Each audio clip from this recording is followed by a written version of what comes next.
अब हम इसी बीच हम पहले वाजपेयी जी को बुलाएंगे कि वो आके दो शब्द जरा कहें।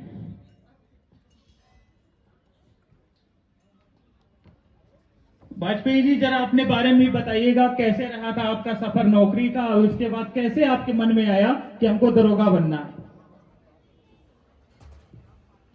मैंने 20 साल एयरफोर्स की जॉब की। ऑनेस्टली 20 साल वहां करने के बाद मैंने डिसीजन लिया कि अब मुझे घर जाना है।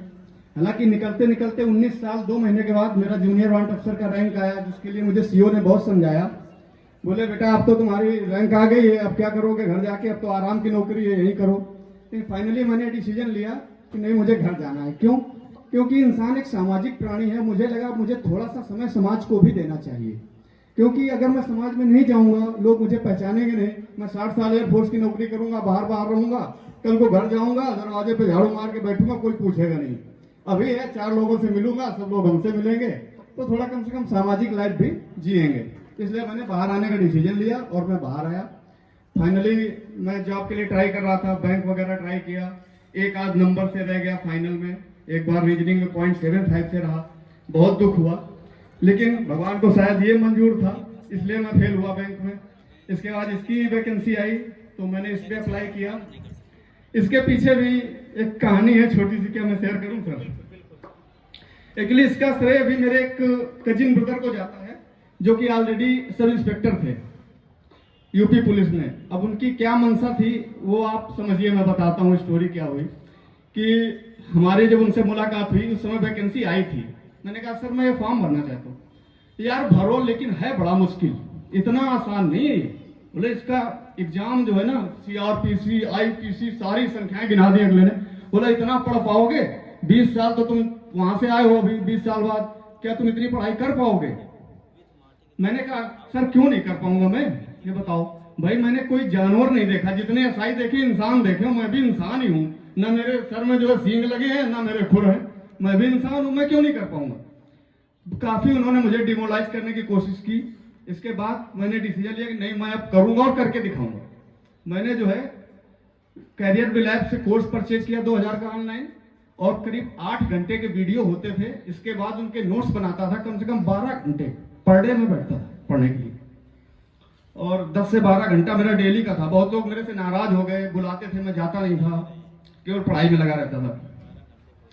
पढ़ाई करने के बाद जब रिजल्ट आया तो रिजल्ट में मैं पास हो गया। तो अगले को जो है पता चला कि हाँ भाई पास हो गए। मतलब पास क्या हो गए, वो आया था आंसर किया था। तो आंसर किया था मेरे मतलब भाई के यहाँ गृह प्रवेश था, तो अगला मिला मुझे। तो मिलते ही मेरे से पहला क्वेश्चन उसने किया, कितने सही हैं? मैंने कहा भैया 111 सही है। बस इतनी? मेरे यहाँ जितने सिपाहियों ने एग्जाम दिए हैं किसी के भी 122-23 से नीचे नहीं। हमने कहा या तो मैं इतना बड़ा गधा हूं, या फिर सिपाही लोग इतने स्मार्ट होते हैं कि मतलब सबके 122-23 है, मेरे 111 है। मतलब अब आप समझिए, यहाँ पे भी दैनिक जीवन में बोलते हैं रीजनिंग पढ़ाते हैं, इसकी क्या इस्तेमाल है। कई बार हम भी सोचते थे कि यार रीजनिंग पढ़ाते हैं, इसका दैनिक जीवन में क्या यूज है। अब आप देखिए यहाँ पे दैनिक जीवन में रीजनिंग का यूज। मैंने तुरंत सोचा कि अगले ने ऐसा क्यों बोला। आफ्टर इफेक्ट, कारण और प्रभाव आप लोगों ने पढ़े होंगे रीजनिंग में। आखिर ये सेंटेंस क्यों बोला इसने कि बस इतनी? इसका मतलब वो ये चाहता था कि मैं यहीं से डिमोलाइज हो जाऊं, कि मेरा अब इतने में होगा नहीं, मैं आगे रनिंग की तैयारी ना करूं। तो मैं भी एनालिसिस करता था, मुझे भी पता था कि मैं एक सर्विसमैन हूं, 111 क्वेश्चन सही है तो मुझे फेल करने वाला कोई नहीं है, इतना तो मुझे भी आइडिया था। तो मैंने कहा ठीक है भैया, हमने उन्हीं के मन के बोले ना भैया ऐसा है, मेरी प्राथमिकता में नौकरी नहीं है, मैंने और भी दे रखी है, कहीं और ज्वाइन करूंगा, बस फॉर्म भर दिया था इसलिए दे दिया। बोले ठीक है। और उसी दिन मैंने ठान लिया कि अब मुझे रनिंग भी निकालनी है।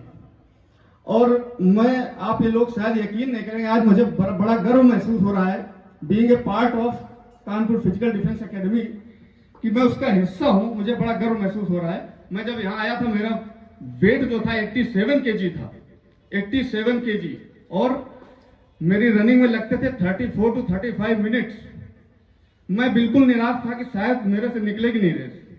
लेकिन ये हमारे सौरभ भैया जो हैं, he is a very good, I will say he is the best groomer.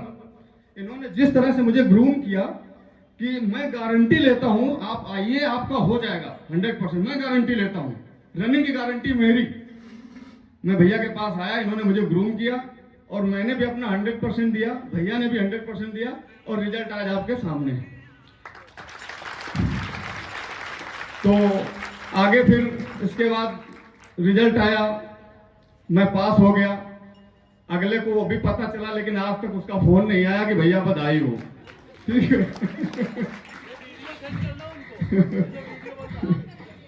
तो कहते हैं ना कि धीरे धीरे आहिस्ता आहिस्ता ये सफलता मिली है हमें मतलब जितने सिलेक्टेड है सभी की बात कर रहा हूँ, और शायद इस तरह के लोग आपके जीवन में भी आए होंगे कि जो चाहते होंगे कि ये ना हो। तो धीरे धीरे आहिस्ता आहिस्ता ये सफलता मिली है हमें। किस्तों में खुदकुशी का मजा उनसे पूछिए, वो किस्तों में खुदकुशी की है उन्होंने। पहले सोचा साला तो रिजल्ट में फेल हो जाए, चलो रिजल्ट निकल गया, तो लेकिन साला रनिंग में फेल हो जाए कम से कम तो भी ठीक, रनिंग में भी नहीं फेल हुआ, तो साला फाइनल मेरिट में डाउन हो जाए, प्रभु कुछ कर दो, वहां भी नहीं हुआ। तो उन्होंने किस्तों में अपनी खुदकुशी की है। बाकी मैं तो यही बोलता हूँ कि आप अपना जो है ईमानदारी से ड्यूटी करो, जो ऊपर वाले ने दिया है उसको अच्छे से ड्यूटी करो। जिंदगी ऐसी जियो कि दुश्मनों को रश्क हो, और मौत भी ऐसी कि दुनिया देर तक मातम करे। Thank you very much. Thank you.